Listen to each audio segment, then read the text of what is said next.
Popcorn world.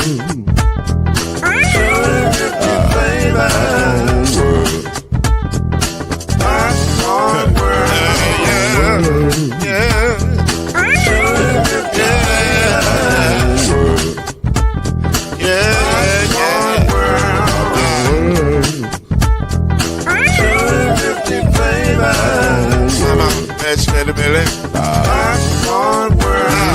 Can I make you move now? Yes, I can. So you can get this move in the back of a can. I can make it around the world when the holes in your hand.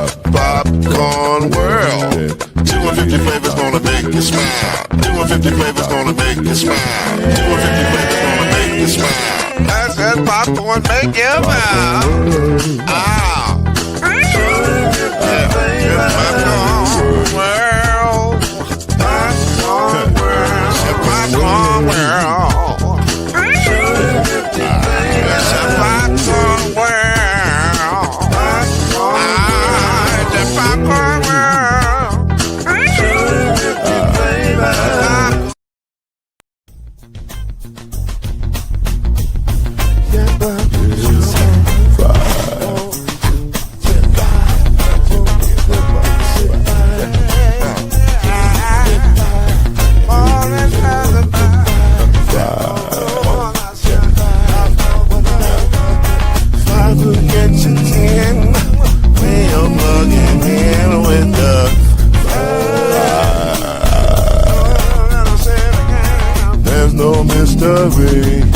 Let's make history with the vibe of the show. 2 and 3, add 1 more plus me and do the vibe.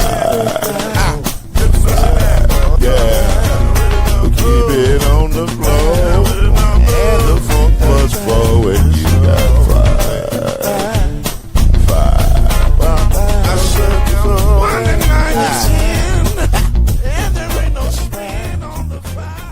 Good to have the late great Shake Anderson leading us into what I think is going to be a very special show. It's special to me. Now, some of y'all may not get it, but this is a very special show to me because there would be no 5.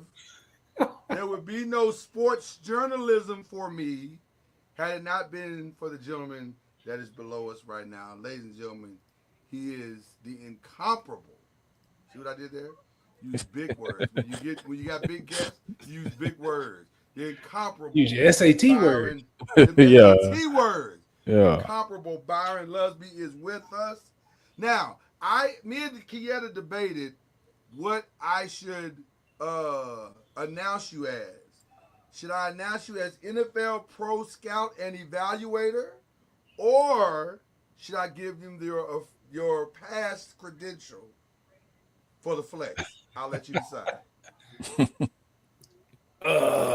It depends on what the past one is. I think I know. Well, there's a couple that I can give you. We love it. Flex. One is the most obvious. Obviously, the 20 plus years. Right. But I won't say it if you don't want me to say it. I can say it? You can say it. Go ahead. Okay. 20 plus years with the Indianapolis Colts. We love a good flex. He got a ring for them things. This is what I'm trying to tell y'all. He ain't going to wear it tonight, but he got one. No. Nice. He can wear it. But that ain't the real flex for me. The real flex is, if I remember correctly, he's one of the only men I've ever seen get a standing ovation at his wedding for singing a song that he wrote. Oh, no. Oh, okay. You did the music, though. You did the music. I did music in background. You did the words. Right. You trying to make us look bad out here. You trying to make us look bad out here. Listen. He's that dude. He's that guy. Funny story behind that. My wife made a bet. Like, we were arguing over who was going to do their vows first because she thought she was going to get me. So I was like, okay, bet. I got you. You go first. You can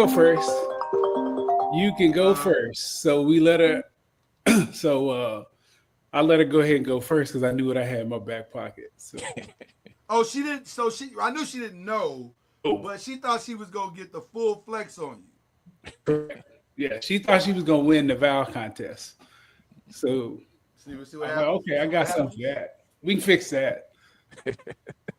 Oh, you fixed it. You fixed it. Because now let me be clear. She was good. Yeah, no question. She was good. No Her vows question. were amazing. It wasn't a standing ovation, though. No. And see, the funny thing is, I had told everybody, I was like, I'm not going to do it. I can't do it. No.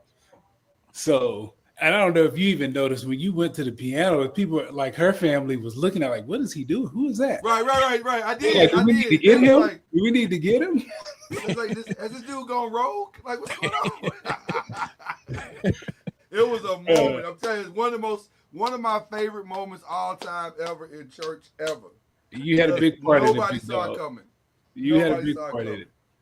So shout out to my guy right here. So we had to get that flex before we start with anything. We love a good flex on this show. We love it.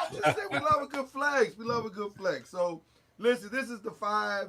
We usually come up with 5 great questions, but we breaking the protocol a little bit today because we got our guy here. So in this opening segment, questions 1 and 2 are all about the NFL draft. Ooh. So we gonna go to the expert right now. We gonna go to the expert. And low key, normally journalists do not reveal their sources ever. So when people say, "Oh man, you seem so knowledgeable about the draft," they don't know.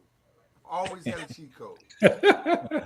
I get it now. Now you understand. I get it. Listen, everything I know about draft evaluation, I learned from this guy right here. I gave you a book, didn't I? You gave me a book. That's right. Oh, so he gave you the ultimate cheat code. Okay. I had an ultimate cheat code. Okay. And from that, matter of fact, I got another fun story. When we did the demo, he gave me a cheat code on a player. And he said, Lloyd, I'm going to tell you right now, one of the top players of this particular draft, I don't know if you remember this, but he said Mike Potter. And I was like, I never even heard of that kid. Mm-hmm. He said, I'm telling you, he's going to be one of those ones. And I'll be doggone if that dude had an amazing career. And I was like, boy, Byron is really good at his job. Because he nailed that. He nailed that. And I forgot who took him, but they stole him. Whoever it was it the 49ers that took him that year? I've slept since then. It's right. It's been so long since we that. But all I know is I followed his career specifically, and he had an incredible career. He was 49ers.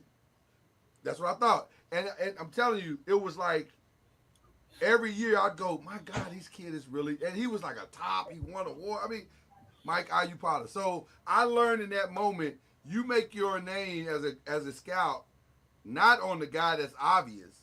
Anybody can draft the obvious guy. The one you steal is the one how you keep your job. Correct. My favorite player that we picked was a 5th round tight end out of Oklahoma.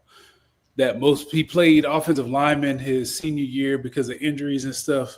But we were excited. We targeted him, and it wasn't the first. You love the first 3 rounders, but that's usually the GM. And the scouts have a lot of say 5 through 7. So when we drafted that dude in the 5th, and the tight end coach is running down the hallway high-fiving people, that was probably my favorite. Who was that player? You remember? Yeah, it was Brody Eldridge from Oklahoma. Okay. He ended up hurting his knee. He played well for us his rookie year, but he just had some nagging injuries. But yeah, he was going to be really good for us. Had he stayed healthy, he would have been that guy. Yeah. And he's a great dude too. Listen, man, this guy is amazing. So my first question is an obvious one. If you had the number 1 pick in the draft, let's just say number 1. I would box that up. Who is your number 1 pick in the draft? Cam. No question. Yeah. It's quarterback, left tackle, pass rusher. That's the order of them getting paid. So that's kind of how you take them to me. You got to have a quarterback the way the league is set up. So if you're close and you get a quarterback on that rookie deal, you can build it. You got 5 years to get it right. So to me, you take the quarterback. I like the pass rusher too. So, you couldn't go wrong if you took him. But if there's a quarterback you think that'll change your franchise, you take him, and you got 5 years to get the team around him to get it right. And I think for what the Titans now that's an early bail on Will Levis. But I Yeah. also understand that because I wouldn't have taken Will Levis. I watched Will Levis for 4 years. I would have Right. never taken that dude. Right. I mean, that's the beauty of this system. He's on the cheap, so you're not losing a whole lot if you take another one. Yeah. See if you can get a fifth or whatever you get for him, or hey, they come in and compete. Maybe he steps his game up. So, competition isn't bad. But So- when the quarterbacks are on the cheap, you don't lose much by taking them. It's not like the old system where, Sam Bradford, who was the last one to get paid all that money. Yeah. Yeah. So I gotta ask you this question: why do so many franchises get fooled into taking quarterbacks based on the measurables? Why do you think that happens? So you can speak freely now, baby. Yeah. Some people just don't evaluate. With quarterbacks, it's everything. It's not just your arm strength, your height, your weight. I mean, you got to have it depends on your staff. You got to have a staff that's big on development. You got to have a team that's ready to take in that quarterback. When we drafted Peyton, our offensive, we had Tarek Glenn left tackle. We had Adam Meadows as a right tackle. What's the guy from Michigan State, steroid guy? Tony Mandarich, who played right guard, who actually played well for us as a starter. And then you had Marshall Faulk behind him. And then you had year 2 Marvin Harrison. So there was an infrastructure there for him to succeed. Now, they're going to take their lumps. But that rookie year, we played Baltimore around Thanksgiving. And, he had been up, down, up, down. That game, he went toe-to-toe with them. And they had all them Hall of Famers and, Ray Lewis and all of those guys. And he held his own. And that's when I was like, he got it now. And he took off from there. But we had an infrastructure in place. Marshall Faulk was huge. When you get a running back that's that smart, that productive, he was like Marshall was a genius. He was really bright. And that helped Peyton a ton. So you got to keep all of that in mind. You got to have an infrastructure for these guys to succeed. Tom Moore didn't, he brought him along at a right, he brought him along quickly and gave, he challenged him. So it's all of that. You got to have the infrastructure. And I think that's the piece that gets teams in trouble. If you don't have an offensive line, you can't protect the kid, it's going to get beat out of him. Look at Derek Carr. Dwight Freeney and Robert Mathis were personally responsible for running that cat out. He got beat to death. You can't get him, that's just a lot. You got to put him in positions to succeed early. So with that being said, what is your evaluation on a Shedeur? Should the Giants take them at 3? No. Because you just said the infrastructure got to be right. Because of what I said. They got one receiver. Your offensive line is kind of, and it's not a knock on Shedeur because I think he gets a bad rap because of who his dad is and all of that. Right. I think if you watch the kid play, he's tough as nails. He's got 2 things. He's accurate and he anticipates. That is Drew Brees is a Hall of Famer, and those were his biggest 2 attributes. No, does he have a cannon for an arm? No, but his arm is strong enough. He makes the throws he needs to make. So I'm not scared of him from that way. We know the kid works hard and all of that. So a lot of that stuff is just media and people. You can't pay attention to a lot of this stuff you're hearing, but I think he's a first round guy all day. From what I've seen, he's tough. He stands in there. Does he hold the ball too long? Sure. But that's what you got coaches for. And, the kid seems to be coachable. I've seen nothing to say that he's not. So I think a lot of it's overblown. But I think the kid is going to be okay if he goes to the right spot. But he definitely needs infrastructure because he can't keep taking that beating either. Nah, definitely not. The fan in me is completely conflicted with the journalist in me. Because the journalist in me knows, I'm serious, because the journalist in me knows it's probably not the best fit right today. which I kind of like because let's let Russell take all that while we Yeah. fixing the team, Yeah. and we just let Shador sit for a while we fix everything else. But you got to be married to that. You got to be married to that, and you can't waver. You can't listen to the fans. If Russ struggles, he's not this year. Yeah, it's got to be no. This is no. We're not. We're gonna build. No, we're gonna continue to build, but you have to be married to that. You can't fall. You can't succumb to the pressure of, we got to see what we got. You got to let him ride. Okay, I got a question now too. Yes, sir. So, when you got the clipboard or the notepad and you're looking at a player, what are you looking for? What is going to catch your eye? It's like everything else. Athleticism first. Is he good enough athletically to play? And there are levels. Athleticism. Does he play hard? Is he productive? All of that stuff transfers. If you're not a productive player in college, you may not. That's a red flag. Are you smart? Do you love it? Do you work at it? All of that. Are you a good teammate? There's times. If I'm watching a quarterback at a game live, he throws a pick, I'm just going to watch him on the sideline. I'm not going to watch. I just want to watch his reaction to see how he does, how his teammates react to him, how he reacts to the coaches. You watch all of that stuff. Anything you can, you want to pick up on what that kid is because you want to know exactly what you're getting. Is the kid a butthole? Do they like him? There was a time – I was in Lubbock. It wasn't Mahomes or anybody, but they were playing a team, and I was watching the opponents. I was down on the field. He threw a pick, and I stood off behind the bench, and he tried to rally the troops, and they looked at him like he had a turd on his shoulder. After the coaches told me he was a great leader and they love him, and we had heard whispers that the team really didn't like him. It told me everything I needed to know. So, you go to practice, you find that stuff out. I remember my first year scouting, I went to Illinois State. There was a defensive end, and they told us he was lazy. He doesn't work hard, blah, blah, blah. We get out to practice. The first rep, dog, he's like a bat out of hell. He jacks the dude up, throws him to the ground. And the dude that he did that to got him was like, dang, dog, told me everything I need to know. Yeah. He's showing out because we there. You look for stuff like that.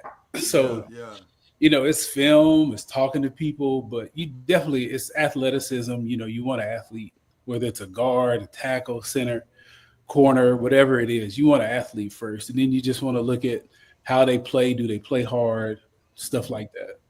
When you say talking to people, take me through it. Do you stay in the city like an extra day? Sometimes, yeah. Walk around the campus. Just kind of, hey, tell me a little bit about it. Walk around the campus. You just talk. You talk to I'll talk to equipment guys because they see them when the coaches aren't around. So my alma mater, I went to OU, but there's a guy in the equipment room that he's been right about every dude that's come through there. Every one of them. He's like, this guy does this. This guy works hard. This guy does this. He's great. This guy's a bit of a jerk. Because they see him in a different light. Yeah. It's not like the trainers. You talk to the trainers, you talk to the position coach, you talk to whoever the pro liaison is, talk to academic people. Then I knew there's some staffs. I may know a guy in the academic building that doesn't necessarily deal with football, but he's around them. Anyone that just knows the kid that can give you insight. We were in Austin once at a barbecue restaurant, and a bunch of us had on our gear. And these cops came over, hey, y'all scouts? And they told us which kids got in trouble, which ones got arrested, who was on 6th Street. You never know. Wow. Oh, man. Now, you got to vet all of this, too, because, sometimes coach can hate the kid just because he ain't killing, he's not spitting. Strength coaches maybe kill a kid because of that, but he's not a bad kid. Trainers might do that also. So, you just gotta vet the sources, but you talk to anyone who deals with that kid a lot. Anybody. Okay, so I'm a Cowboy fan, maybe by detriment, probably. We got the number 12 pick in the draft. Who you think we should be looking at? Because I think wide receiver. I think the guy from Arizona, McMillan. Is he fast though? I think you need another fast guy. I do. I know that dude is big, but you need another you need a guy to take the top off because what CD is good at, CD can do that too, but what CD is really good is run after intermediate stuff and turning it into long stuff. So I think they need a guy who will take the top off. But they got to get better. They got to get skilled guys. You know, they piecemeal in the running back position. I think they need a guy there too. So, but they definitely need another receiver. Because I was thinking it was gonna be like we need somebody with a Dez Bryant build to be able to pair with CD. So Dez can do that too, though. You gotta have. I think you need speed. Yeah, that's me. How did Emeka do? I don't know if he'll be there, but he was solid. He was, he gets overshadowed because of the monster on the other side. Right, but he had a good year, and he'd be solid too because he's another one. He's big, he's fast enough, but he can win. Those 3rd and 5. You got to run an intermediate route. Can you get away from people and do that? Yeah. So he would be fine too. I mean, the big guy would be good too because in the red zone, you got a big body and go up and get it. So exactly, yeah, they won't be. I think they got to get better skilled people though. Definitely, they gotta get better skilled people. It's they got money issues, so you got to get cheap guys. You got the highest paid quarterback, highest paid receiver. The defensive end, he ain't gonna take a pay cut. Yeah. Them dudes that's a lot of your cap for 3 folk. That's also brought me to another question because you said we do have the highest paid quarterback. I'm not really a fan of this quarterback. No, that's not true. You hate him. You hate him. I mean, don't have company come over and then you want to start changing up. You hate Dak Prescott. I live really close to him. Now, if I could have some eggs over there to throw across his, I would. But what was your evaluation of him when you saw him coming out? We had him in the 4th round. Ironically, we thought he was more of a backup type kid. He could run around. He was smart. He was tough. But we had Andrew Luck, so he was never going to start for us. But yeah. We thought he was solid. Like if you brought him in as a backup, you'd be really good. I think he's been better than that. He's a guy you can win with, but he's another one you need infrastructure. You had the Hall of Fame left tackle, Hall of Fame center, Zeke in his prime. You had those guys around him. I think, everybody needs people around him. Some people need a little bit more. I don't think he's, in the words of Bomani Jones, one of them get on my back guys. He's not that. No. But that's okay. You don't have to pay that guy like he is that guy either. Yeah. But that's a whole nother discussion on why you wait to pay these guys. Yeah. Did you have on your notepad that he can't read defenses? Because that's what I feel like. See, that's unnecessary. That is unnecessary. We thought he was okay. They're all gonna struggle with that somewhat. I don't think my thing with Dak is, how do I say this? You can say it however you want it. I gotta say it the right way. His stats are better than what I think he is. Yes. Like in the red zone, I have issues. I don't think he's productive enough in the red zone, which is the biggest thing for quarterbacks. They have to be good in the red zone. And I think a lot of his stuff, teams jump on him. You get a 20, 30-point lead, and everybody knows the game changes. The defenses, they start to soften up. So, yeah, you can make comebacks. You can throw for 400 yards because they're giving you that stuff to burn the clock. And I think that's how he gets a lot of stats, which makes him look a little better than what he is. He's preaching right now. I think he's a good quarterback. Like, are you missing the he's not bad. I'm not saying he's a scrub. I'm not saying any of that. He's a top 15 dude, and you put the right pieces around him, I think you can win. You're number 15. I told you, it's pure hate over here. But hey, I see. So I mean, he's not bad. I think he needs to, get back to running a little more. I thought he was more dynamic when he did that. So since he's injured, he's not gonna do that though. So yeah, that's out the that window. injury's in his head. I don't think he's ever gonna get it out. I agree, but I thought that when he was doing that, that's when I was like, oh, okay. They might get one because they got enough pieces around this kid to where he'll make that work. He's a great kid. He's not a kid. Great. He's good in the community. From what I hear, he's good in the locker room. So all of that stuff checks. Yeah. But I think you just got to build around him. You got to have the right pieces around him. Listen, I've told him before, if y'all want to get rid of Dak, call us. Because we'll take him. Listen, I've been with Daniel Jones. The last thing I want to do is go through that situation again. Right. So I'm with you on that.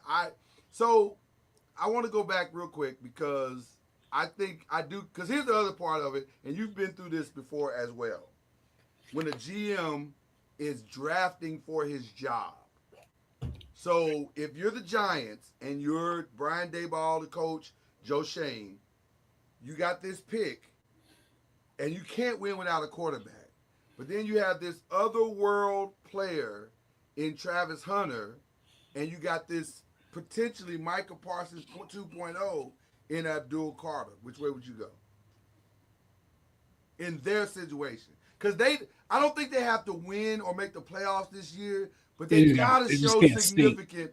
Yeah, they got to show significant improvement. Yeah. Me personally, I mean, you got one of those defensive ends, so I probably lean with Travis, depending on where you're going to play him. Now, I'm not one of them. He ain't going to play full-time, in my opinion. He ain't full-time both sides. No, there's no way. He did, he did it at Colorado, but I'm not sure about that. I heard he wasn't really practicing during the week to let his body heal. Right. He's not a big dude. His build reminds me of Marvin. Marvin he was 6 foot 175. Mm-hmm. Marvin was wiry, strong, real big hands. He was strong though. I don't know that about Travis. I know he's a phenomenal athlete. Yeah, it's kind of funny he didn't run though. That's it is. It is. That kind of me a little bit, but I went to high school with two people with Olympic medals, and they would race anybody. Fast dudes. So I don't know what he would run on a watch. I know on that field he's fast. So I mean, it wouldn't scare me, but I just thought that was interesting. But no, I don't think wherever you play him, if you need a corner, you play him a corner, you give him a package of stuff to learn a receiver or vice versa. He's going to start and be an impact player because, one, he can take it away because his ball skills, like his spatial awareness is rare. He understands where people are, where he is, where he needs to get to. That is rare. Yeah. And it's the same thing on offense with his ball skills. So, you can't go wrong with that. And he seems to be a good kid. I know all that stuff with the girlfriend or whatever. Yeah. He's not a bad kid. That kid, he's in his room. He works. He don't party. He don't drink. He's a great kid. So I'm rooting for him. I can't wait to see where he goes. I probably would take him just because he can take the ball away, or if you need him to, he can score touchdowns. So I came up with a path for Brian Daboll and Joe Shane to save their jobs this year. Of course you did. In my mind, this is very simple. Okay. Because by drafting Travis, you essentially can get 2 players or 1.5 players at that position. I say you draft Travis, and then you give up on the 2nd and the 3rd round pick, and come back up into the top 10, just like Arizona did. Was it Arizona? I think that was Arizona. Did with Kyler Murray or whoever that was that did the double draft. No, Houston. Houston did that. So I think you follow that exact same. And get who? And go back and get Shador in the mindset of we're going to sit him this year, let him learn NFL football. Let's fix this offensive line over this year and next year, and let Russell take all them lumps. Let Travis get acclimated. Now you got a path You got your quarterback of the future. You got your dynamic thing. They can save their jobs on that one move. Now that's hard to do. That's good Madden. That's a good Madden strategy, but you got to pick people where if you're not gonna sign them as free agents, you got to draft them. I think that's the only path. But I think they have so many holes on that offensive line that I don't think you can focus on that this year. I think but you need picks. You gotta pick people, and you need good people. Well, I'm not saying give up future stuff. I'm saying just do this. Even in this year, a second and a third round pick, that's two good players. That's potential starters, yeah. 6 and 7, whatever somebody's willing to pay. They not gonna let you come in the top 10. You're gonna have to give 2, 3, and something else probably. Like I wouldn't, if I was close, sure. If you're the Redskins, maybe where you get as far as you got, and you think that you're realistically 2 or 3 players away, sure. But not y'all, man. Y'all. The one thing you can't. You don't have to do that, Byron. My bad, dog. Yeah. I'm on the team now, so it's all good now. My question is so I see recently Isaiah Bond got arrested. For a person that has that much potential and then has a thing like that right before the draft, how do y'all kind of handle that situation? How's that? Every team has somebody that works either in the FBI, CIA, something. They're dispatched. Hey, let's go find out everything that happened, and you got to weigh that with all the other character stuff you gathered and see if it's is it a bug or is it a feature? There was a receiver. I won't say his name, but he had issues, big issues. They had PIs following him. They found out it was a feature. It wasn't a bug. The stuff that he had got into. So I don't know his character from Texas, but if, he had these issues in Texas and this pops up, he's going to fall. Is this just a blip, kind of like the stuff that happened with Dak? It didn't probably. Yeah. He was going to go around that 3-4 range anyway. Gotcha. So it can hurt you if it depends on the team too. Some teams don't really character as iffy, but some GMs will take you off the board for that. It just depends, but it ain't a good thing at all. Sure. You don't want any of that stuff to come up at this time of the year because it shows a lack of discipline. Like, what are we doing? Like, you got 2 weeks and you can't stay out of trouble? Yeah. What are we doing? So I'm about to ask you an NBA question that's relative to the NFL draft. So how did people miss so grandiose over Zion Williams? Because that dude has serious character issues. Like the stuff that, I don't know if you saw the stuff that broke this past week, but I was like, okay, I got it now. You have no self-discipline, none at all, like zero. You don't have self-discipline. You don't have discernment. You just out here in these streets doing whatever it is you want to do, indulging in whatever you want to do. How do you miss on a player that bad? Because that can be franchise debilitating, right? Absolutely. I don't know. Maybe there wasn't. Maybe he was broke before. Now he got money, and sometimes you don't know how they react when they get money. If you never had, I don't know. But yeah, he was squeaky clean. He got the Duke. There was no issues. Is it the food in New Orleans? That ain't helping. I know that ain't helping. It's and but all the baby mamas and damn. Yeah, the female drama. Right, which is not necessarily a thing because a lot of players got baby mamas. Right. More than one. Right. It's the drama behind it, though. I mean, it's the drama. Yeah, they showing up with tattoos on their head. It's all of that stuff. Like, come on, yeah. Can you just play basketball? Can you just play football? Like, what are you doing? Can you get in shape for once and play? Can you play 60 games? Interesting. 82. Interesting taste in women for sure.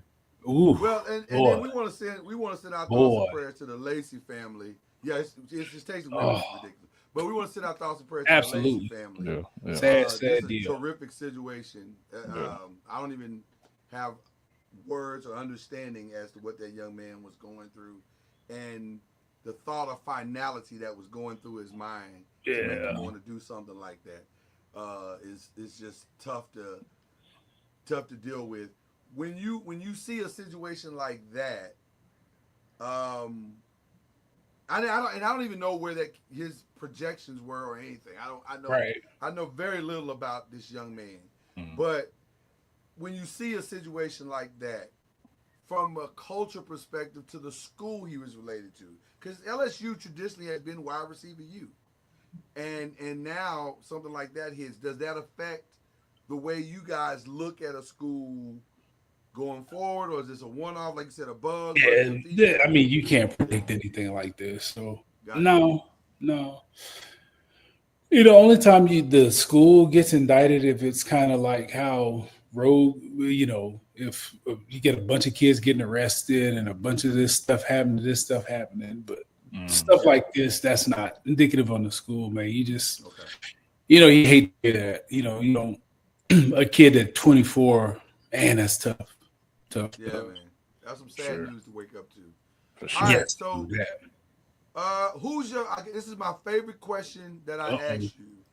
Who is the sneaky pick in the draft? Who's the one? I have one, but I'd love to hear what yours is. Sneakiest. And to give you time to think about it. Mine please. is very simple. You should gave me this earlier, man. It's 2 minutes. I know. I thought about it. I said I probably should give him this one. Anyway. So I'm gonna give you a minute, and I'm gonna tell you what mine is. Okay. Mine is on that same Colorado team. I think that Jimmy Horn is the type of player with the type of motivation that you can take him in a third round or a fourth round, and somehow this guy ends up being first team rookie, rookie team, because he's got some intangibles that you cannot coach and some motivation that you cannot find outside of his life situations. Like he's doing it for his dad, he's doing it for his family. He's got good character. To me, he could be a steal in the draft. Yeah, I think any of those Colorado wide receivers could be. Really? Yeah. I think a few of them are better than what you think they are.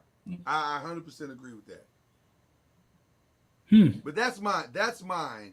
I thought you were gonna say Cam Scatterbo or something.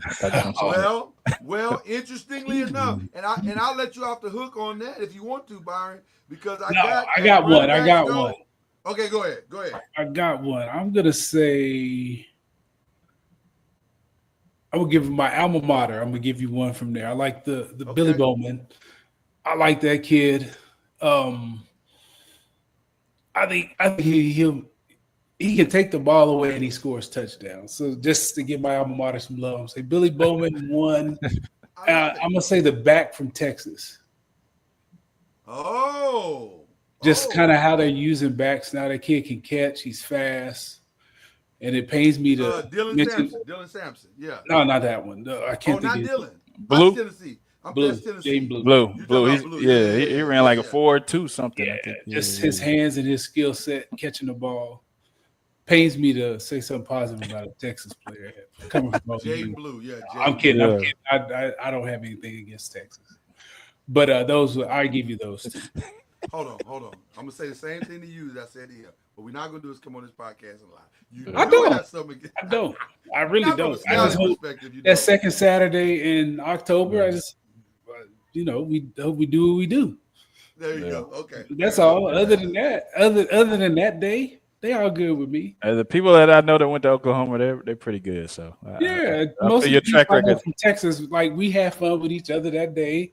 I have a cousin. We win. I call her. She don't answer. I play the fight song, and we keep it moving. No, it's for me. It's friendly. Yeah, it's friendly to me. Like you taking this stuff seriously, man. Go get life. Yeah, it's all fun and game. Now, if I was getting paid, it'd be different. Ain't no money. I ain't losing no money. Like I love OU to death, but they wasn't paying my bills, so I don't. If they lose, they lose. I'm gonna talk about them, and then let's go win next week. No sweat off my back. So if I ain't getting paid for it, I don't care. So I do want to go back to the running backs though for a second because you mentioned Jaden Blue. I love Jaden Blue as well. But these three are the ones that keep coming up. Mm-hmm. And I'm gonna tell you what because I'm no expert like you are, but I have literally used your playbook. So there's something about Cam Scatterbo that I really, really like. And there's some uncoachable stuff. And this is something that Byron taught me for sure. He said, Lloyd, there's some uncoachable stuff that you gotta always look at. Okay. And if you see that, then you gotta pay attention to that. And so when I saw this kid play the last 3 or 4 games of the season, I said, he's done it in high pressure moments. And listen, the playoff game really taught me something. Because that was one of those I'm putting y'all on my back moments. And I was like, okay, he got something. Mm-hmm. So I don't know. I know everybody loves Ashton. I know they love Omarion. I get it. What are your thoughts? One of them is not like the other two physically. Okay. There's a big difference in them three physically. 100%. So, I mean, I like Scatterbo at a certain point. Is he the guy in the NFL? Oof, I don't know. I think you don't know. Yeah. I don't know. His run style. He's a collision runner. He is. You love that about him, but you want guys that can make people miss too. I just think there's a small window of lifespan for those type of runners, the Mike Allstat type runners. Yeah. Marion Barber. Yeah. Violent runners. Yeah. Yeah. I think, if you have a guy, you want to change a pace guy, sure. I don't. Could he start? Yeah. Yeah. But, he's not like the other two. The other two are home run guys. And, he's not that. He's a singles and doubles guy. So I like him. Yeah. I like his toughness and what he brings and all that. The other two are just a lot better physically to me. So they're not on the same level to me. Those two are leaps and bounds. Leaps and they're just better than him. Not that he's bad or anything else. That's just how good they are. Mm-hmm. Of the two, who you taking? Genty. No question. Mm. You've seen enough. Yeah. Competition didn't matter. Mm. Okay. All right. Did you see him against Oregon? I did. But I don't know. But I don't always love Oregon though. That's my problem is I don't always love Oregon. They got dudes. They got dudes, and he looked better than all them dudes. He did. He's got contact balance. He got vision. Yeah. He's fast. He's strong. I mean, in Hampton. I mean, if Genty's gone and I got to take Hampton, I ain't crying. Okay, I'm good. Oh, okay, we'll take him. I'm good. You don't think Genty's system? It doesn't matter the system. He's gonna come and do what he does. Attaboy's more of a system guy than either of them two.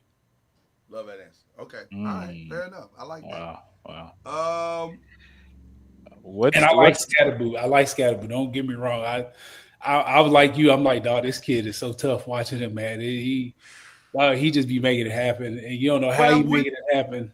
But I'm with you though. I'm with you though. I don't know if it translates. I'm not 100% sold on the translation, but I know what I saw, and that makes me go. He's athletic for sure.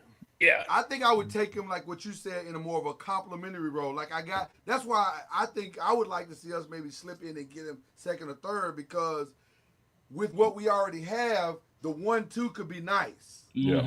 But as my guy, I don't know if I want him as my guy. Correct. Because that style is I don't know. Yeah. What is the one person that you scouted that you like the most proud of? Like. Good question. That's a great question. Brody, I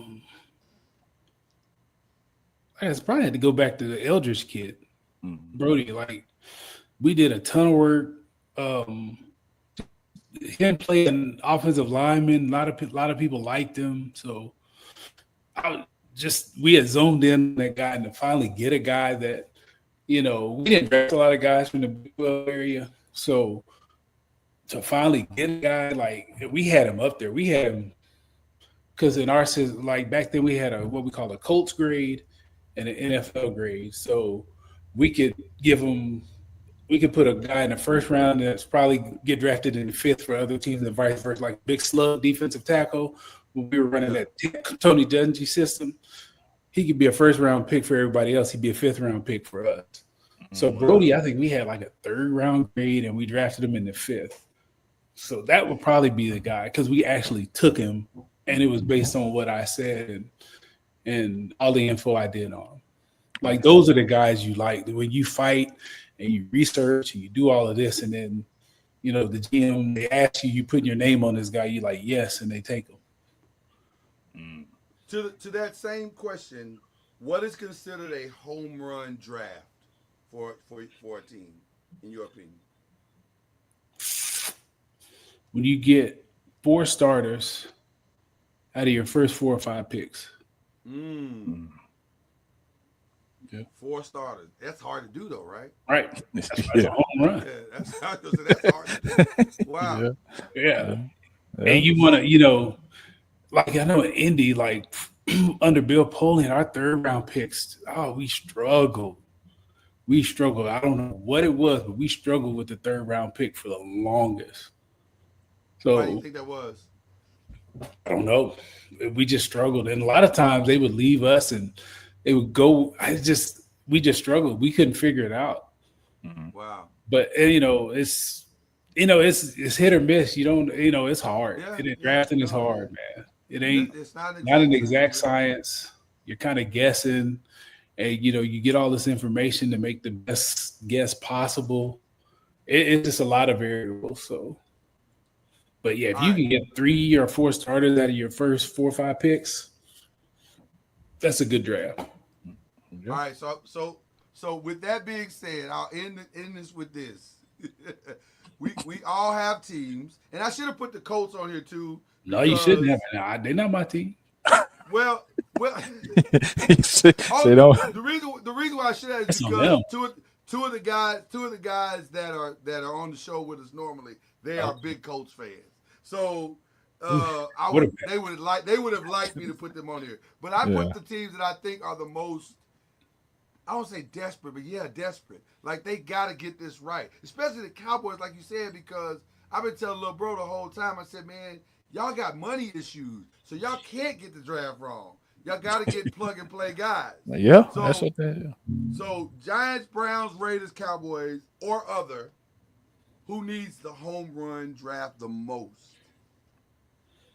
I would say the Giants because the GM's job is on the line. Yeah.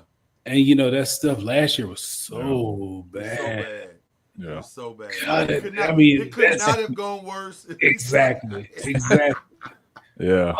It wasn't just that you don't sign Saquon. It was that you were kind of smug. And I know Joe, and I like Joe a lot. Joe's a good. He lived there in Frisco for a while. Okay. Nice guy, but oh man, it was brutal. The Hard Knocks thing, and then this kid just kills it. And then he's so humble. Like he didn't want to break his own rushing record. He let the young people play. Oh man, set out the last game when he could have set the. I mean, Saquon could not have had a better season if he tried. And the Giants, it couldn't have worked out worse for the Giants. It could not have gone worse. And let me also be very clear. The NFC East literally handed the Eagles a Super Bowl. We gave them the running back they needed and the offensive coordinator. You're welcome. And just for the record, I picked the Dallas Cowboys to be third in that division before the season started. Third in that division before the season started. Wow. Yeah. I knew the Redskins were going to be decent. Well, listen, my draft evaluation on Jaden was that he was the best quarterback in the draft. A lot of people said that. I could not understand for the life of me. And I'm gonna tell you the moment. Again, this is my Byron Lusby training. My moment with Caleb was when he lost the game. He lost like the 7th game of the season at USC, and he walked up in the stands and hugged his mom and cried. I said, that is a bad sign. Because when you are a leader of men and people's jobs are on the line, fam, you can't be doing that. You got your other two buddies got an issue too because their quarterback pulled Yeah, you can't do this as a quarterback. You can't do that. So I'm just saying, and all this. Caleb is going to be better. They've redone the offensive line. We'll see. Yeah. He might, but we'll see because he still got that. Yeah. On Hard, I still remember on Hard Knocks when he said, "Oh, I don't feel pressure. Oh, it's an easy thing for me." Okay. Now, sounds good. Now maybe he's grown up since then. We'll see. But all of them was red flags to me. I was like, I would not take that kid. Yeah. He does not get it. He does not get it. So that was just my evaluation. I know that's your OU guy, so I can't. He went to USC, Doc. He left. What's the over? Yeah, I mean, once you leave, I love you while you're there. When you leave, hey, man, you left. I don't wish any harm, and good luck to you, but you're a Trojan, big dog. We appreciate what you did here, but right. Hey, man, when you leave, you leave. I love it, man. You don't know what this did for me, man. We got to do this again a lot. Yeah. We actually got another week coming up, man. So if you want to come on next week, we'd love to have you back, bro. Yeah. Okay. Yes, sir. You cleared up a lot of stuff for me. I don't feel as bad as I was feeling. No, you should feel bad, dog. Y'all got issues. Got issues. Don't feel good. Don't feel good about. I'm not feeling too good, but I'm feeling a little bit better. I'm just happy that someone else is telling him this now, because he keeps trying to convince me. But he don't like to admit it though. It's different when. It's different when you have a very smart person, then you have a professional that actually did it to me. I value your opinion, but I was trained by this guy. This is I my know guy. I know that now. I know that now. So anything you say, I'm gonna be like, okay, now you're gonna listen a little closer now. I get it. I got you. B, love you, man. Tell the family. Love you too, bro. Appreciate you. And nice to meet you, man. We got nice to meet you as well. Yes, sir. You live by that. You in Frisco area? Yeah. I'm in Frisco, dog. We definitely Me too. Yeah. We'll definitely. Lord. Yeah. I will. Yeah. Y'all we'll definitely link up. Yes, sir. That's what's up. Y'all should definitely get together. All right. That is Byron Lusby. He's the best. He is the best. Cosign. You're gonna love seeing him more and more around us. And he can talk, by the way, more than just football. So we're gonna bring him back for other stuff too, for sure. Nice. Yeah, we definitely once these playoff matchups get set, we definitely gotta basketball. No question about it. Now you a Maverick fan too? You a Mavs fan too? No. Oh, okay. No. We entertain the chef over here. Okay. 30. It's 30 all day. I got you. I feel bad for the Mavs fans this week. Oh man. Yeah. It's brutal right now. That's another one. That's gonna be about bad as it was for the Giants. That's the Giants. Oh yeah. The Giants and basketball right there. Yeah. It's gonna be worse because they're gonna win one before they do. Right. At some point he's gonna win one. Yeah. And it's just the wound will just be, it'll just be that much worse. All right, bro. Love you, boy. I'll talk to you later, man. Love you too, man. All right, bro. All right, man. All right, peace. Later. B loves, man. That's my guy, man. That was good, man. That was good, man. He's awesome. Yeah, I didn't know he was in the area, so that's definitely. Yeah, he's in the area. He's been in the area forever, Okay. And nice. I appreciate him, man. He's just a real solid dude. Yeah, for sure. All right. Let's keep it going, man, because we still got other stuff to talk about, right? Yes, we do. Still got other stuff to talk about. Yes, we do. And it's set. We're here. So questions 3 and 4 are gonna be about the NBA. We got a lot of stuff to work through right now. Now, let me give you guys an update real quick for those who are watching the Masters like I am. Rory tanked the final hole. He was up 1, and he bogeyed on 18, and now he's in a full-on playoff with Justin Rose. So we'll see. I don't know. Terrible. Oh, Byron's back. What's up, bro? Are you still? Oh, I did. We were talking, and it just kicked me off. Oh, okay. I didn't know if we were finished or not. No, we're here. If you got time, you can stay. Oh no, I need to dip. I do need to dip. I gotta check on that baby. Don't play with me. Don't play with my emotions, Byron. Next time I got you. No, I do need to. I was like, he was mid-sentence and it cut off. Okay, bro. All right. We're gonna do it officially now. Okay. We'll see you later, brother. Peace. All right. Hilarious. He's like, he cut me off. Yeah. Hilarious. Okay. All right. So now, like I said, question 3 and 4 is all NBA news. So here's where we are. And I'm just gonna bring up the screen. We'll watch it together in real time. I think it's actually set. So hold on, I'm gonna have to do it this way here. Yeah, we'll do NBA stands that way. Okay, perfect. All right. So here's where we are. As I understand it, in the East, they've been set for a while now. So nothing, if I'm not mistaken, nothing really changed in the East today. Cleveland, Boston, New York, Indianapolis, Milwaukee, Detroit. The play-in is Orlando, Atlanta, Chicago, Miami. Nothing changed. In the West, here are your final standings. It's OKC, Houston, Lakers, Denver locked down to 4. The Clippers locked down to 5. Minnesota, with their win and the Golden State's loss, flip-flop. Minnesota got into the 6, and Golden State got the 7 at home against Memphis, who dominated their game today. So Memphis got the 8. Sac and Dallas will do the 9 and 10. Now, so this is interesting because Golden State, Houston, if Golden State were to win that game, I would favor Golden State. If Golden State were to lose to Memphis but beat Sacramento, I would favor Golden State against OKC. I think Golden State is the most dangerous 7 or 8 seed that we've seen in a long time in these playoffs. Yeah. And if I'm being very honest, while I don't fear Golden State as a Laker fan, I'm actually happy that we're not having to deal with that right now. Yeah, exactly. Me too. Just because I don't want to deal with that right now.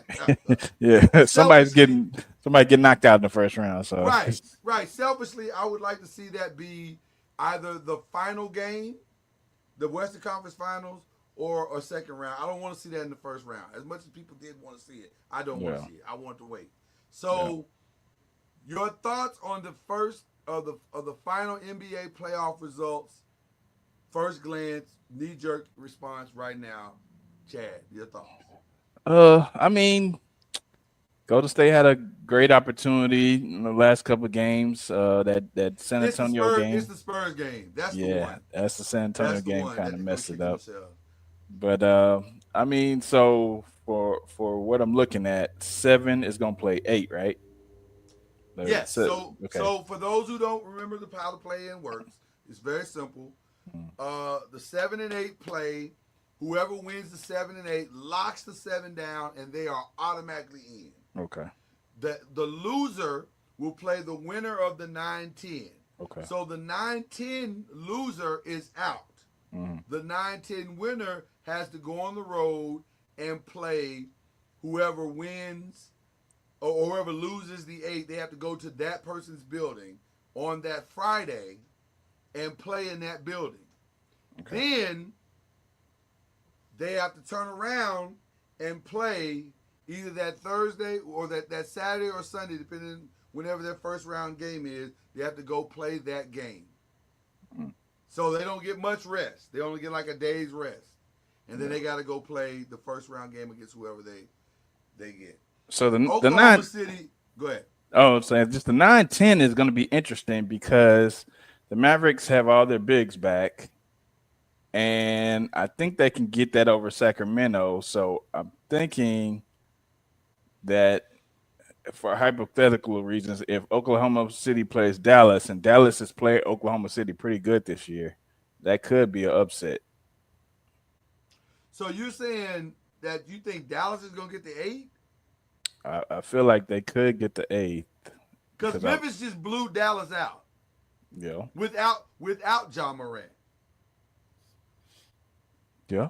I mean, they play good without Ja, but I mean they play good without Ja, but I think Golden State. That's me thinking Golden State was going to lock down the 7th seed. Okay. Because they got playoff Jimmy and they got playoff Steph, and it's time to turn it on now. So I know they hate not getting the extra rest. Yeah. The Golden State's goal will be to knock Memphis off and get it over with so they can get the rest. Yes. Steph's thumb needs rest. Yes. Yes. And everything else does. And everything else does too. So if I'm being completely honest with you, I don't love the hype part of the Laker Minnesota game, but I love that it's Minnesota because that's a familiar opponent for Luka. Mm-hmm. And he's going to feel very comfortable in round 1. Yeah. And with no Cat, yeah, I think playing Julius Randle is not the same as playing his Cat. If they had Cat, I'd be concerned. I'm not as concerned now. So I love the Lakers' path to a potential Western Conference final. I do. I'm very excited about it. So, but that's my selfishness. So, okay. So, so now let's talk first round predictions. And I'll pull it back up again. You want to start in the East? Let's start in the East. Sure. I think some of the East stuff is easier. So let's start with the play-in. Who gets in? Well, let's start with the 7-8. Who gets in? Who wins the 7-8? Orlando and Atlanta. I'm gonna go with Atlanta because it looks like they're playing well on a 3-game win streak. I think I'm gonna go Atlanta. That's crazy that Orlando played 82 games and they literally won 41 and lost 41. Yeah, that's wild. Give me Orlando. Okay. I just think at home, a young team at home is understands how to play at home, and I think that homeness is enough to pull them through. So I'm gonna take Orlando. Even though they looks like they're averaging only 105 points a game, and Atlanta's averaging 118. Look like. Even though, I'm gonna go Orlando. So you're saying, in your scenario, Atlanta gets in, which makes means that Chicago or Miami would have to go to Orlando and play. Who you have winning that with, Chicago or Miami? Chicago. Okay, so they put Miami all the way out. Yeah. Okay. I don't think. You know what? I do disagree. I'm gonna say Miami's experience beats Chicago. Okay.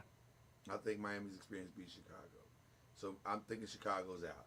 So now in your scenario, it's Orlando, Chicago. Mm-hmm. Who do you have taking the 8th spot? Orlando. Okay. In my scenario, it's Atlanta, Miami, and I'm going to say that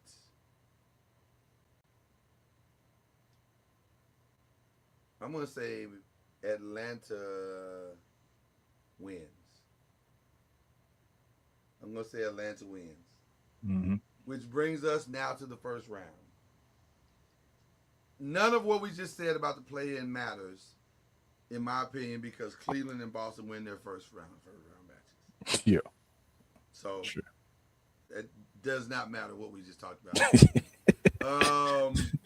At all. Yeah. And then in the 3-6, New York and Detroit, I'm calling for the upset. You think for Detroit? I'm calling for the upset. I think there's something about being ahead of schedule, not like they know they're not supposed to be here. They got nothing to lose. They're playing with house money.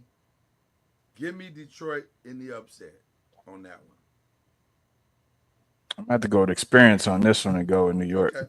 Because you got Brunson, Towns, Hart.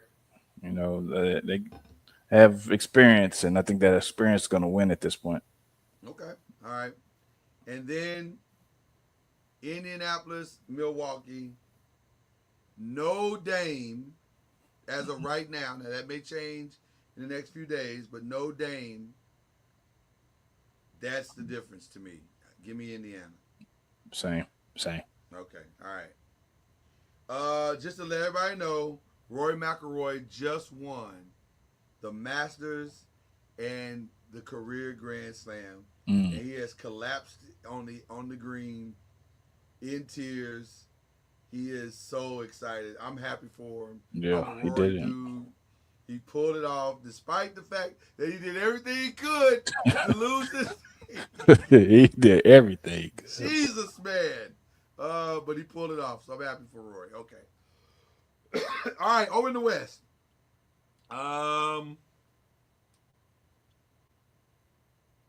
Golden State, I think, takes care of business off the top. Mm-hmm. They win the 7th spot, in my opinion. Agreed. So that's Agreed. easy for me. Sac and Dallas. You seem to think Dallas is going to be Sac. I feel like they have those three. They got Anthony Davis still. He's playing, out of this world. Even though he's not at the rate of Luka is, but he's playing good. And they still have those two bigs, Gafford and Lively, and they got some other role players playing well. So I think they can at least get in there. Yeah. Okay. I just don't know how you do it without Kyrie, but they've been winning. Okay, they win. They beat. Well, they haven't actually. They're 4-6 in the last team, but they've been competitive for sure. There you go. Okay. I'm gonna say. You know what? I'm gonna agree with you. I think they squeak past Sac in a close one, but Memphis beats them again, and Memphis takes the 8th spot. Okay. So now, in the West, if it's okay, who you going with? Go Memphis or Dallas for the 8th spot? I'll do Memphis. Okay, so we both agree. So now, OKC versus Memphis.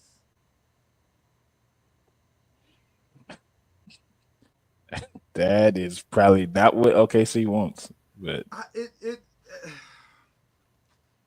I'm gonna give the nod to OKC, but it's gonna be kind of worse than they thought it was. Yeah. Like I'm thinking, you can go 7, 6, maybe 7. I'm saying for Yeah. sure 6, Yeah. maybe 7. But I'm gonna give it to OKC. Yeah. But it ain't gonna be a cakewalk at all. I agree. And with that being said, give me the upset in the 2-7 matchup with Golden State. I just think there's too much experience. There's too much experience. There's too much everything. I just think they're gonna struggle against a Golden State team that is going to be highly motivated. So give me Golden State knocking off the 2 in the first round. Lakers, Minnesota. Too much Luka, too much LeBron. Yeah. Too much to overcome. I think the Lakers will get that one. Wow, we're going chalk. I'm going chalk here.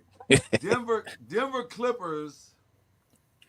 I think Clippers gonna get it. There's too much dysfunction in Denver at this point. I think you might be right. I just can't see Ty Lue being outcoached by a guy who's never done it before. I think I'm gonna go with the Clippers. Yeah, Clippers are deserving of a deep playoff run at this point because they just. So we're going chalk. Okay. Primarily with the Clippers being the only break in the chalk. Okay. But we're going chalk in both conferences for the first round. Now, let's go finish the playoff predictions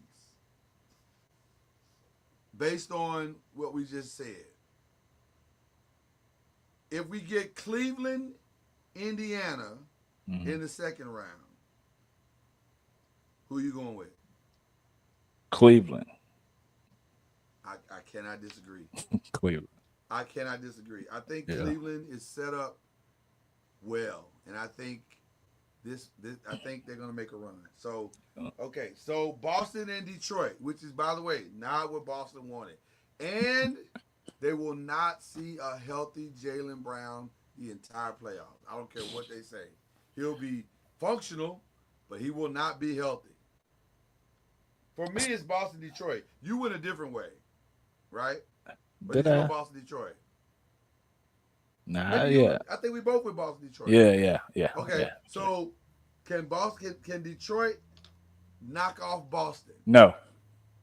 Okay, I agree. I agree. I just think that's too much too soon.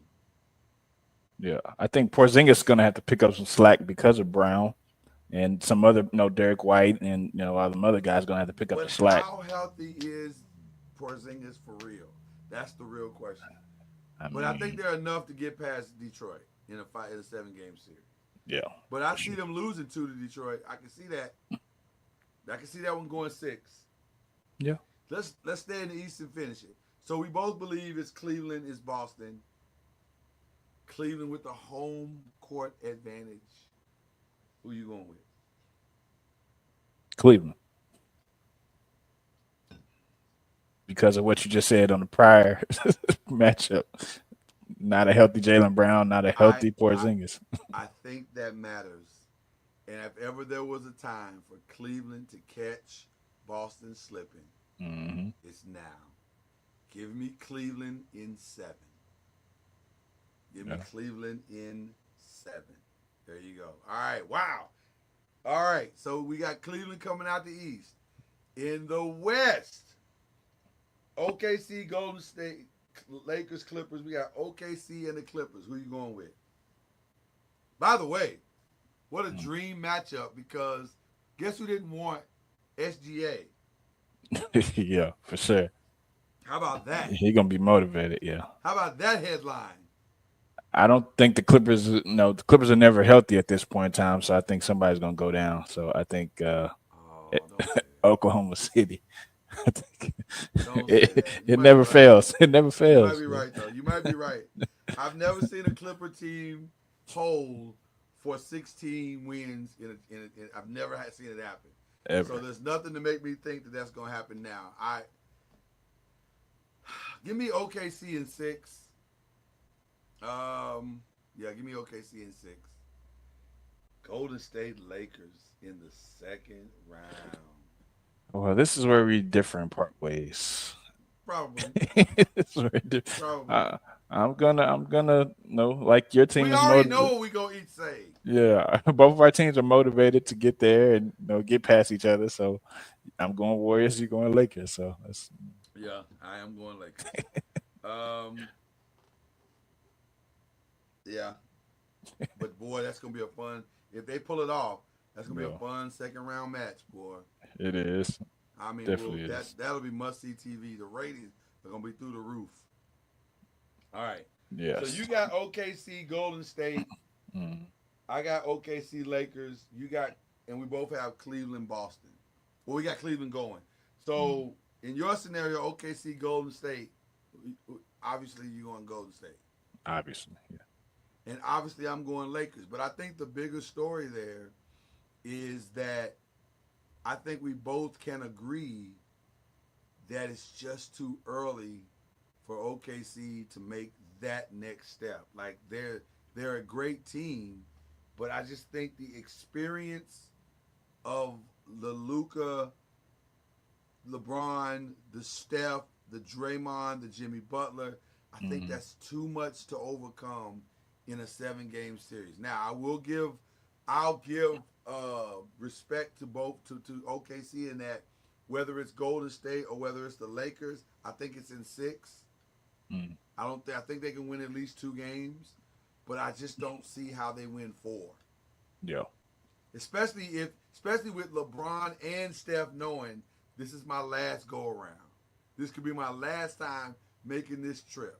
Yeah. I just don't see how they pull it off. So, Cleveland, I'll throw it to you first. Cleveland and Golden State in the finals. Once again, does Steph get the final nail in the greatest of all time coffin that he needs? Because if he pulls this one off, what they gonna say now? What they gonna say now? Oh, you got no Kyrie, you got no LeBron. You still got Tristan Thompson there, but he is ironically he is still there. Yeah. Warriors in 5. Warriors in 5? No, that play at 6. Warriors at 6. Listen. I ain't mad at you getting your Shannon Sharp on. Yeah, I ain't gonna disrespect them like that. I say Warriors in 6. I ain't mad at you getting your thing. I think it's either way, whether it's Warriors or Lakers there. And let me just be very clear. The media story works both ways. Another Golden State Cleveland works phenomenal in the media. History, yeah. But also, the king going home to take down the very team that he helped build is a massive story. Red and gold. Let me be very clear. Hey, it's actually 2 kids from Akron. 2 kids from Akron trying to take down. Steph is from Akron too. He's born in Akron too. 2 kids from Akron taking down their home team is a massive story either way. But I think the Lakers would beat them too. I just think Cleveland is ahead of schedule with Kenny Atkins, and I think Atkinson and it work out both ways. So. All right. He was formerly with Golden State, so it wouldn't be something. So, all right, you didn't have to throw in the Golden State. He don't coach there no more because they did so well. They did so well. He got a job. Oh my God! Let's move on. Can we give out some postseason awards, please? Sure. All right, postseason awards, ladies and gentlemen. Rookie of the year. Who you going with? Let me be very clear before you go. I don't love any of these rookies. Bronny James. I don't love any of them. But there's one that I love more than not loving any of them. So who are you going with? I say the cat from the Hawks.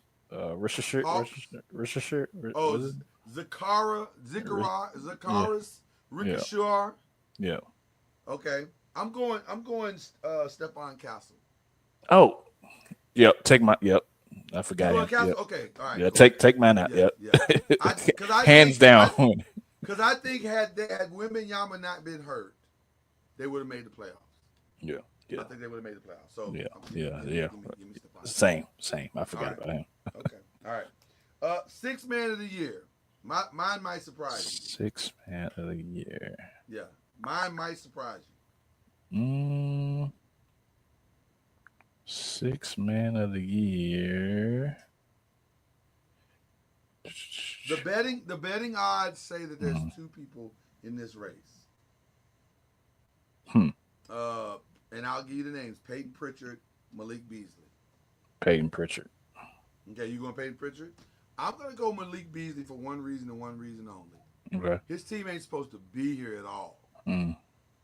At all. Like, who had Detroit on their bingo card this year? Nobody. And certainly not with Malik Beasley's help, because Malik's been around a long time. And yet, here they are with a legitimate shot to at least get to the 2nd round. Give me Malik Beasley, although I think Peyton Pritchard's going to win it. Yeah, I think so too. Yeah, but I like Malik. It could be close voting, and either one of those guys. Hopefully, it'll be close, just out of respect for Malik Beasley and the contribution he made this year. All right. Defensive player of the year, I think Wrapped it up. It's over with. I think it's gonna be Draymond. It wrapped it up. It's over with. Yep. Yeah, I think it's gonna be Draymond. I think the hype, I think the performance, and I think when you look at what Evan Mobley did, it was significant. But was it enough to distinguish yourself? And it's too early for Lou Dort. Yeah. Draymond's been doing this, man. He been doing this. I think Draymond's gonna get it. I think he's gonna get it. For that performance against Denver alone, when they locked down Jokic. Most improved, Dyson Daniels or Cade Cunningham? Cade. I know. I was gonna say for me, this is Cade. Yeah. Cade. See my Malik Beasley notes. How are y'all doing this? Yeah. Cade Cunningham took a massive leap. And by the way, if Cade Cunningham is not first team or at minimum second team, throw the whole NBA player thing away. Yeah. Cade Cunningham needs to be on somebody's first or second team. Detroit, y'all got to pay that man. Y'all got to pay that man. All right. Coach of the year, I'm so conflicted. I am.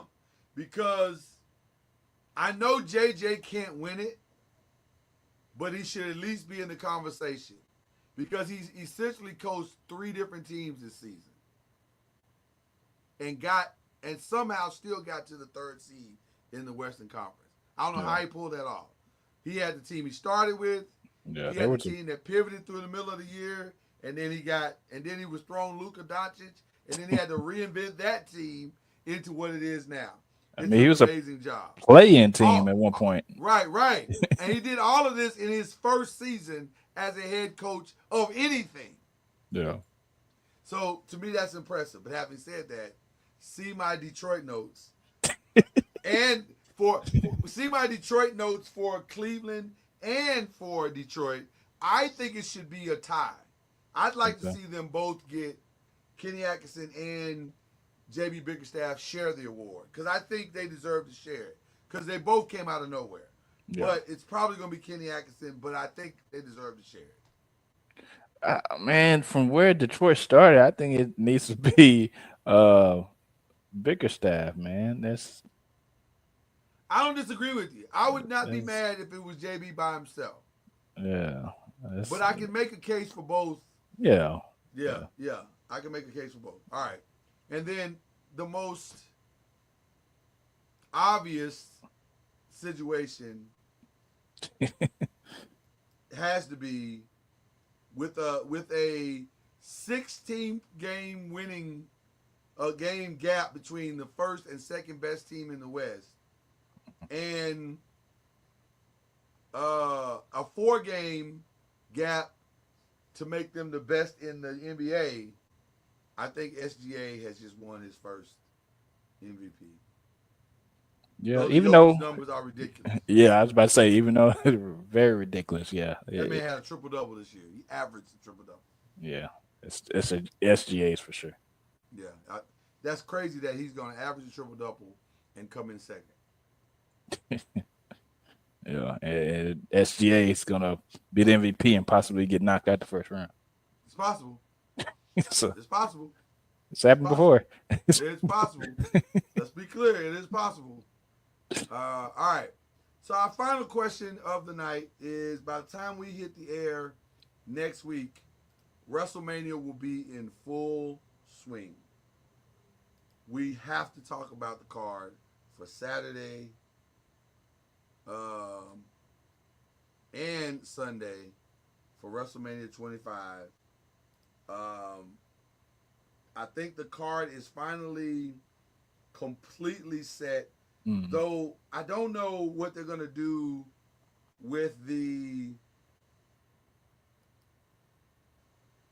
one part I wasn't sure what they were going to do was what they were going to do with the tag team with the Street Profits, where they're going to make the card or not. I think they are, but they have not announced it yet. Yeah, and they may end up in a pre. They may end up in a pre situation. But let's talk about the card that is. So on Saturday, it's the War Raiders and the New Day I think the New Day wins again. I think the War Raiders. Okay. All right. The War Raiders. If ever you were trying to build the War Raiders into something, Yeah. beating the New Day would do that. Mm. But I think they like the New Day as the villains, and I think New Day is going to get it. But what would be cool is if the New Day lost because of a returning Big E. Let me be very clear. We haven't seen Big E in quite some time. That would Could be. this be the return of Big E at WrestleMania? If so, the place is going to explode. I can see it. I want to be very clear. All right. Jay Cargill and Naomi. I have thoughts. I want to hear your thoughts, but I have thoughts. I'm going. Naomi's going to win by interference somehow. Okay. I'm not sure how, but it's going to be an interference somehow. Okay.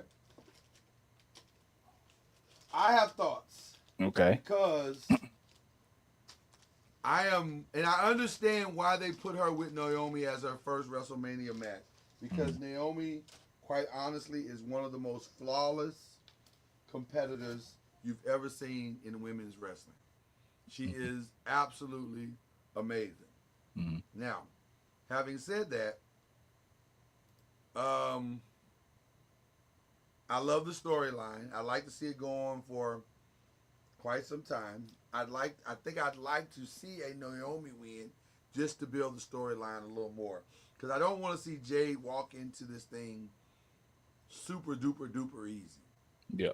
Let's build her up into something phenomenal. So by the time she really starts exploding the scene, there's legitimacy of her, her dominance. Mm-hmm. But I'm also nervous for Jade because this is technically her first singles experience. And if I'm being honest, trying to be honest here, it has not been flawless in tag team action. Like there's been a lot of she has some flubs. There's been a lot of flubs. And I need to see her tighten up. So she needs a good performance to legitimize her reign. And so what would be great for Jade is to come out of this match and it be a great match. Win or lose. It just needs to be a solid, clean match. Mm-hmm. If she can get that, that's the win for her. Okay. LA Knight, Jacob Fatu. I know what I want to happen. So we don't want Jacob Fatu to have that belt too early, right? No, I need him to have it right now. Okay. Yeah. That's what I was thinking. That's what I was thinking. LA Knight having the belt does nothing. To me, LA Knight has what I like to call false heat. Like it's a cool catchphrase. It's Mr. Kennedy. Yeah. But it's not He's true. Trying to be Kennedy and Stone Cold all in one. Right. It's not true. To me, it's not true. We got him in the palm of our hands like Jacob Fatu is. Yeah. Jacob got you in the palm of his hands because that ninja can wrestle. Like what he is doing out here, you like, oh my God, this is incredible. Yeah. So I'd like to see Jacob get it, which would keep the bloodline alive a little longer, which would keep the heat on Solo, and I'd like to see him keep it a little longer. That's what I'd like. So I'm saying they put the belt on Jacob Fatu. I think so, and I think there's going to be a turn. He's going to turn on Solo. I'm okay with that. Yeah. He don't need Solo. Yeah, he don't. He really don't. He don't need Solo. Tiffany Stratton and Charlotte Flair. I'm going to ask you a question. Are you surprised as I am that this match is not generating the buzz that they thought it would? Or does this confirm what you may or may not have thought about Tiffany Stratton? Because Charlotte is doing everything she can to sell this match. Yeah. And it ain't working, in my opinion. But is that Tiffany or is that Charlotte though? I think it's Tiffany. I think it's Tiffany. Think so? Charlotte's legacy is solidified. Mm-hmm. I think Tiffany is not. It's a cute catchphrase. She's just a pretty face. And she can wrestle, but it's not. She's not interesting yet. Like she's not. I mean, with the whole Nia thing, that was cool. You got to have somebody like that to be able to do the back and forth with. I don't think the back and forth with her, they don't have good chemistry. There's not a natural There's not a natural conflict here. So I think it's just those two together. I think they're so together. Outside of the Nia thing, this doesn't make a lot of sense. Now, what I would also like to see is Charlotte maybe win the match because of Nia. And then Tiffany's forced to have to go back and reconcile that. We haven't seen Nia in a while. It'd be nice to see her come back and affect this match. Rey Mysterio and El Grande Americano. It sounds like a Starbucks drink. Right. Yeah, Rey Mysterio. I feel like this is a drink that they sell at Starbucks only for like a month, and it's because they're trying to do it for charity or something. Yeah. But Americano is a great drink with the right coffee. I'm gonna say Ray wins or El Grande wins. Who cares? Nobody cares about this match. I think Ray wins. They'll take the mask off and reveal his chat. I'm okay with that. Yeah. I'm okay with that. Jey Uso and Gunther. For all intents and purposes, I want it to be Jay. Well, it feels like it's gonna be Jay. It feels like. Yeah. Will it be clean? Is the question. I could see Jimmy interfering. I could see Ludwig Kaiser interfering. I could see that. I could see maybe a special guest interfering or something. I don't know. So it could be clean. It could, or it couldn't be. So it just depends. I just hope Jay gets out of there with the W, because I don't really think Gunther having the belt is doing, like you said earlier, is doing anything. It does nothing. It's so useless. I would like to see Jay win it, not clean, but win it, and then come back and win it clean later at Bad Blood. I think it's the next one after this, and then that way it legitimizes Jay's run for a little while. So I like Jay having it. So I think Jay's gonna get it. Yeah. And then the main event on Saturday: Seth Rollins, Roman Reigns, CM Punk. No idea how this is going to end, but what do you think is going to happen, my brother? I think it's going to be a turn. Paul Heyman is going to turn on Roman Reigns. By siding with who, though? I want to say CM Punk, but I think it's going to be Seth Rollins. I think it's going to be Seth Rollins too. I think somehow Seth is going to end up with Paul Heyman in his corner. Yeah. And that's going to create a whole new dynamic. Yeah. But I don't know if Seth wins though. Who do you think gonna win? CM? Seth needs to win. But I could see Roman or CM winning. CM has never had his moment at WrestleMania. I think, yeah. If not Rollins and CM. I could see CM winning it. Or CM losing it in tremendous controversial fashion to one of the others because of, like you said, the heel turn of Paul Heyman. So I don't know. I expect a classic match though, and with a classic ending. Like I expect the type of ending that we're gonna be talking about until Sunday. Yeah. Because Sunday I feel like it's gonna be pretty incredible. Okay, let's go to Sunday. Io Sky, Rhea, Bianca. Are they trying to solidify EO to set up another Rhea Bianca next year? I don't know. I just don't like. I just think they probably giving somebody a title shot now to make it easier for somebody to take it off of them later. So yeah, I mean, because you could easily take it off of EO and give it to either one of those two.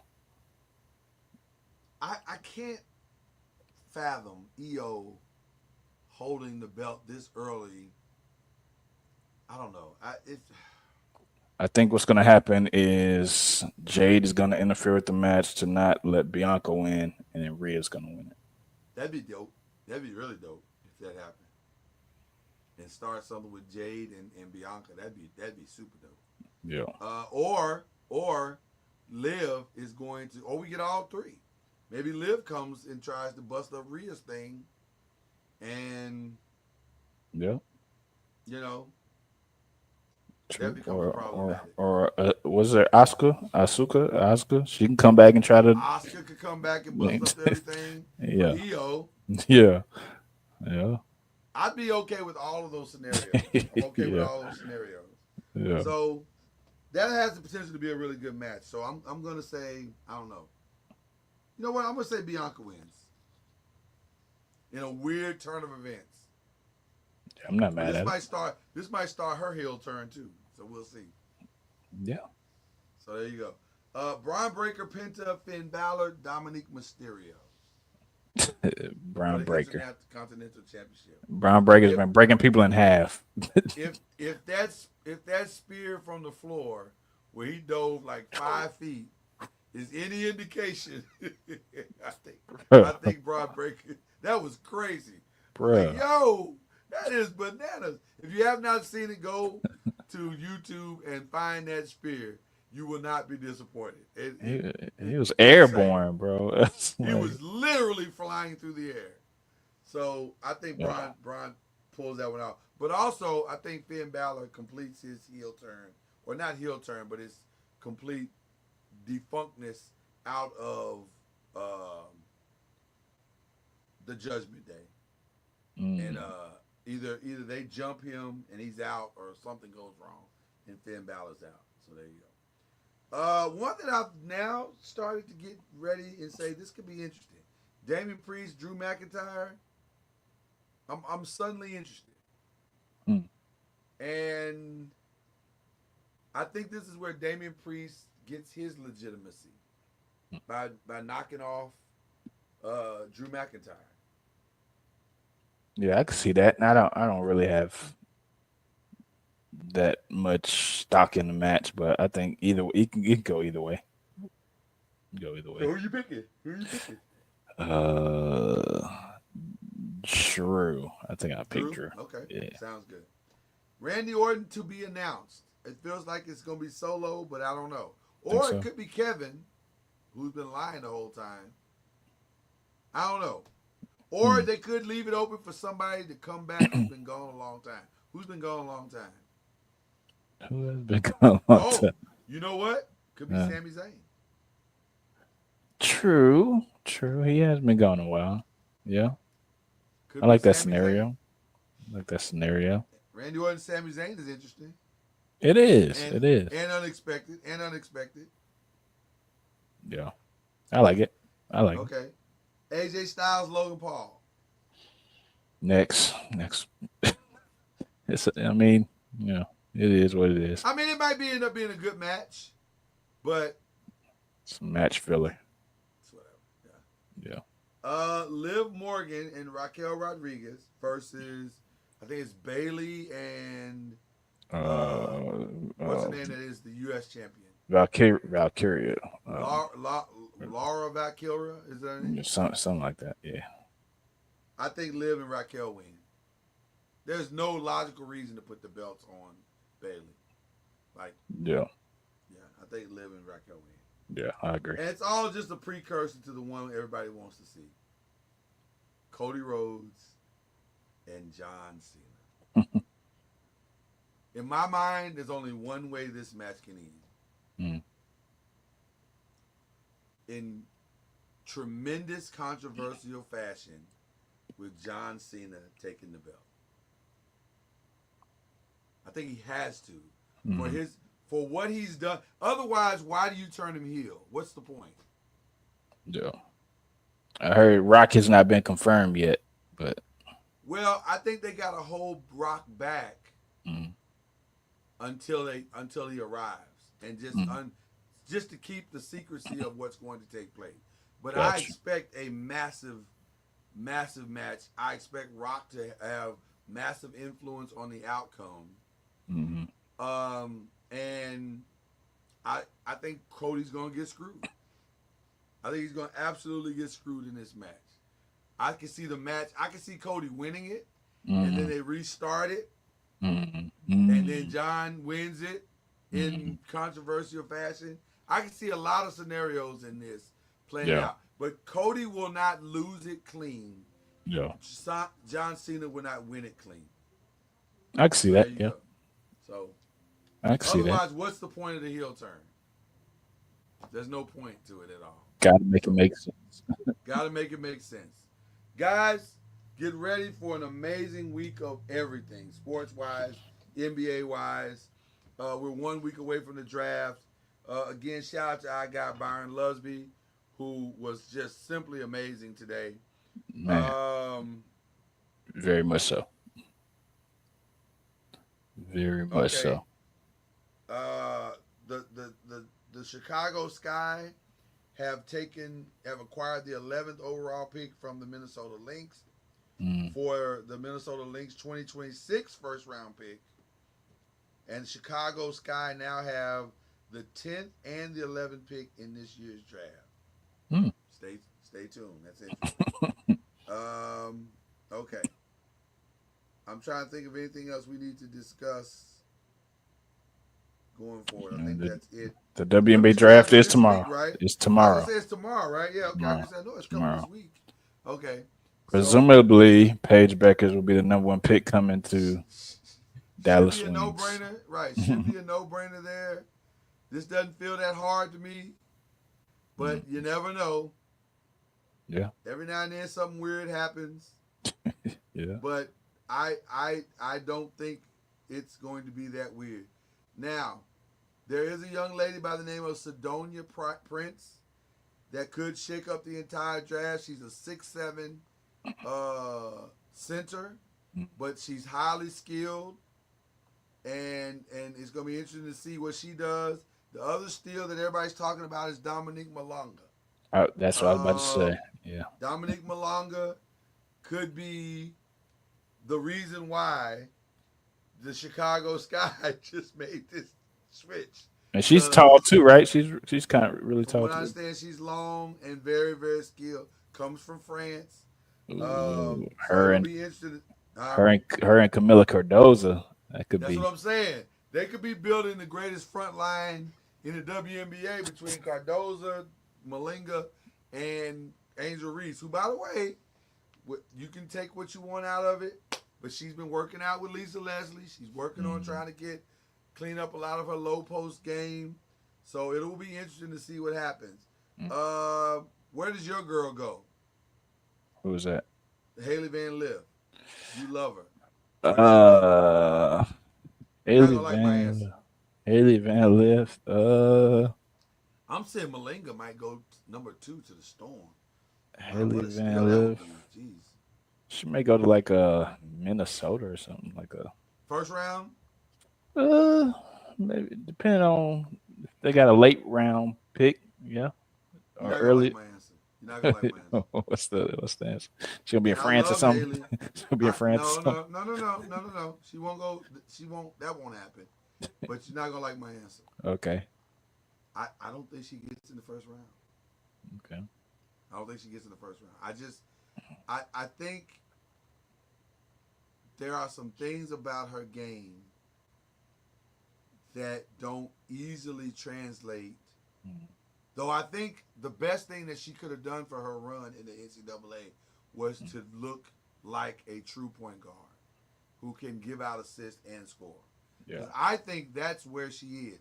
But if you had a choice between Georgia Amore, who played at Kentucky and played at Virginia Tech, and Haley Van Lith in the WNBA. Where would you go? Which way would you go? I mean, you would say more. You would definitely say more. Yeah. That's what I'm saying. And that's, to me, if you can't beat out Georgia A. Moore, I don't know where your place is in the first round. Yeah. My thing about the WNBA and the draft is I don't like how they draft all these players. Then when training camp comes, then a lot of them get cut or whatever. That's small league. There's not enough space. Yeah, there's not enough space. But they're growing. They're slowly but surely growing. So hopefully, people got to remember the WNBA is still a very, very young league. It is comparatively, and they don't make a lot of revenue yet. So it's still gonna take some time, but they're definitely trending in the right direction. They don't have their Jordan yet. Yeah. Once they get their Jordan, then they can start to truly expand because the revenue will be there. But maybe Juju is that. Could be. Maybe Paige is that. I don't know. But they need their Jordan. They need their transcendent, otherworld, must hit. They think Caitlin Clark is that. I don't know if she's that. Yeah. She definitely pulls the ratings in, but the revenue is what we're talking about. Mm-hmm. We haven't seen that. They need a girl who can hoop and can dunk and do stuff that's just we ain't never seen before. You need somebody to do the windmill. We need somebody that can do some stuff to make you go, oh my God, I have to leave my house to go see her play. Yeah. And that's what we're waiting on in the WNBA. Hopefully that player's coming. So there you go. What a great Harley Love is out there. She's coming through the ranks. Love, she's coming through the ranks. 2045. You know, she could be it. Coming in 2035. Yeah. Or not 2035, 2045 probably, 2040. We'll see. Y'all don't know about Harley Love, but we got high hopes for her. Yeah. So there you go. All right. Who you shouting out, my bro? Man, shout out you and Byron. Definitely great dude. Shouting out Cam and Reggie in their absence for sure. And we got one on IR, one in coaching. But we're sending some love to the IR one. We won't tell y'all who it is, but he knows who he is. Yeah. But get better, man. Get better. Yeah, all right. Definitely. No shout out to the ladies getting drafted tomorrow, WNBA. That's a big, very cool stuff. Yeah, big goal. Cool definitely. And shout out to Rory McIlroy. Pulling through and winning your Masters. That's getting the Grand Slam. That's definitely a big achievement. How many people have ever done it? 5. He's on the list of 5. Now I think he's the 5th or 6th. Yeah, I think he's the 6th. Put you up there. You're in the hall at that point. That's Hall of Fame worthy. You on deck. Yeah. And shout out to my grandmother who turns 90 years old next Saturday on the 19th. She putting up the numbers like your grandma is, man. So she putting up real numbers in these streets. Yeah, so definitely shout her out. That's real. All right. I also give a shout out to Rory. I'm so proud of him, man, for finally fulfilling the career Grand Slam. He got all 4 now, and he gets to sit in the room with the greats. Now, he may not get another one, but he got the 4 he needed. Hey. Listen, Phil ain't got them all. I mean, it ain't that easy to do. Arnold Palmer don't have them all. Yeah. Arnold Palmer don't have them all. Rory got them all. So he at least gets to sit at the table and have a flex. Even though this was not the most gracious way to get in. He got in. That's all that matters. History don't tell you, you snuck in. No, you got in. That's all that matters. Speaking of Haley Van Lith, I gave her a shout out on Press and Pros. But I'm also going to give her a shout out here because shout out to her for getting the cover of the Sports Illustrated swimsuit edition. That's a flex. Shot in Fort Worth. Shot in Fort Worth. How about that? Yeah. All right. Very interested to see, and we'll talk about this later, but very interested to see where Tennessee's Nico Iamaleava goes. Interesting name. That is Iamaleava left Tennessee, fulfilling the flex of his name. He literally is a leaper. Yeah. I'm very curious to see how that's all going to turn out. Because I'm like, NILs. That came out of nowhere. Came out of nowhere. So I'm very curious to think of to see where that's going. I didn't see. I'm gonna tell you that's one that was not on my bingo card. But the brother is gone. But the audacity for him to try to negotiate NIL when his play is not all that great. That's my thing. That's my thing. I think it's good enough to get him another NIL deal. Like there's a lot of teams that are going to probably calling him right now because he is a starting college football player, and in the right system, he could be really, really good. Yeah. It's interesting. It's going to be interesting. It's going to be interesting. So I can't wait to see how that unfolds. But shout out to him, Nico. I am a lever. Left Tennessee. There you go. All right. We had a great show. Enjoyed every part of this, and we'll do it all again next week. We'll have draft news. Will the playoffs will have started? WWE will have started. We got a lot to talk about next week. We want to see y'all here when we do it. Please keep supporting us. Now you can go to YouTube and go to the Noise Media channel. It's called the Noise Media channel. I should have put that at the bottom, but I'll have it next week. Noise Media channel. So just go there. You can see everything we got going. It'll be there at the Noise Media channel. So appreciate you all, and let's do it all again next week. That's Chad. I had it right. That's Chad Major. I'm Lloyd Spence. Peace.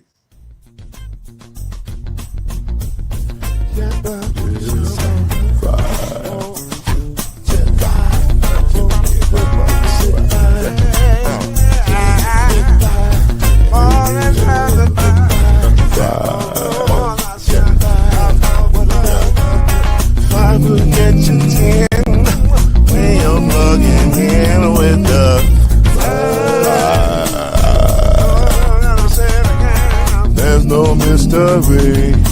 Let's make history with the five. All the strong 2 and 3. Add 1 more plus me and do the 5. Yeah. Keep it on the floor. And the funk was 4 and you got 5. I said before 1 and 9 is 10. And there ain't no span on the 5. The 5. There's no denying it. This groove here is on the 5.